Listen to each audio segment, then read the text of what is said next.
invitado.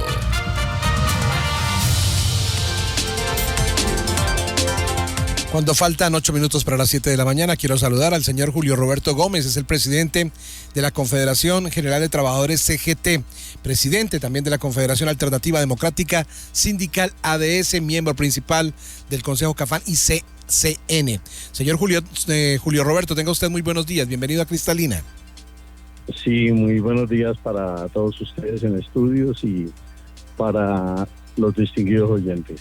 Muchas gracias por atendernos inicialmente y pues lo que queremos básicamente compartir con nuestros oyentes es su opinión sobre lo que va en esta primera semana, lo que fue esta primera semana de negociación del salario mínimo para el próximo año. ¿Qué nos puede contar al respecto y cuál es su opinión de acuerdo a lo que llevan ustedes planteado en la mesa de trabajo? Bueno, hasta el momento se han hecho análisis de las presentaciones del DANE, del Banco de la República. Mañana vamos a escuchar pasado mañana a Planeación y a otras entidades del Estado. Y la verdad es que, como se dice en ajedrez, estamos en tablas. Este es el momento en donde no hay una propuesta por parte del sector empresarial. Los trabajadores hemos hecho una propuesta de un salario mínimo de 1 millón de pesos y un subsidio de transporte de 120,000 pesos. Esto naturalmente provocó la reacción de ciertos sectores que plantean que en medio de la pandemia esto no es posible, que esto va a aumentar la tasa de desempleo, que se van a generar toda clase de desastres. Lo cierto es que el mandato constitucional plantea que el salario mínimo legal tiene el carácter vital y móvil. Vital sería un salario que alcance para comprar la canasta familiar de una unidad de 5 personas. Sin embargo, el salario mínimo no llega a eso. Tampoco somos tan irresponsables como para proponer un salario de 1.800.000 pesos.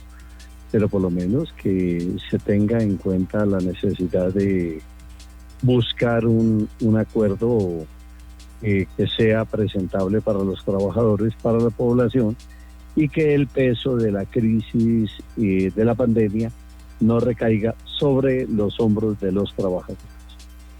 En ese orden de ideas y revisando obviamente lo que es el historial de esta agenda de trabajo que se realiza entre el gobierno, entre los sindicatos y obviamente también entre los empresarios, ¿cuándo cree usted que habrá una noticia de cuál sería el salario mínimo para el próximo año? Bueno, de acuerdo con el calendario que se ha establecido, las conversaciones culminan el próximo 21 de diciembre.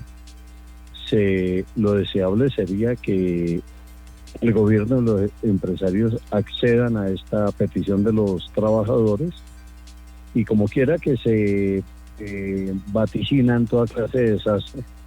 Bueno, ahí tenemos las reservas internacionales para que el gobierno pueda ayudar a las pequeñas y a las microempresas, a las MIPYMES, también a la mediana empresa, para ver cómo salimos de esta crisis, porque es que no es empobreciendo a la población colombiana, a los trabajadores, cómo se puede dinamizar la economía.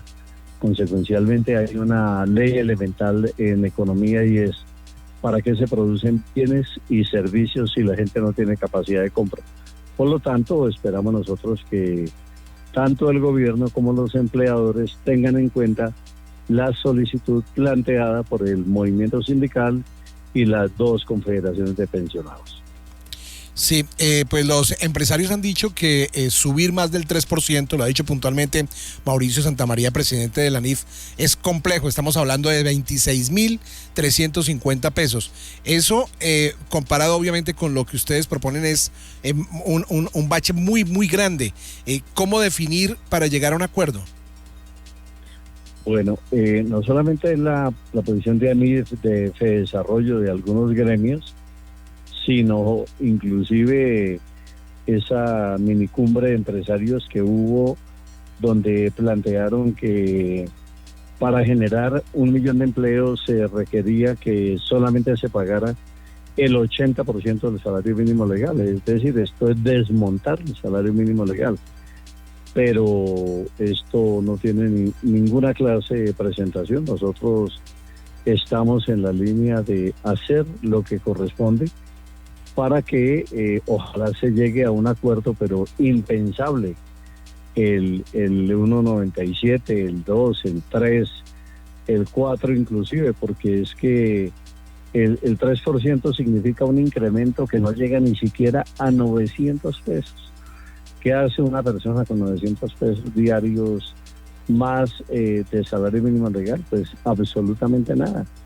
Yo no sé hasta cuándo esta discusión sea en medio de la miseria, es decir, no tenemos nosotros por qué soportar eternamente que la gente tiene que conformarse con cualquier cosa con tal de no morirse de hambre. Yo creo que Colombia tiene los recursos suficientes, solamente que están muy mal distribuidos. Por lo tanto, hay que seguir apostándole a un salario mínimo que tenga un poquito más de decoro, que permita que las familias vivan con un mínimo de dignidad.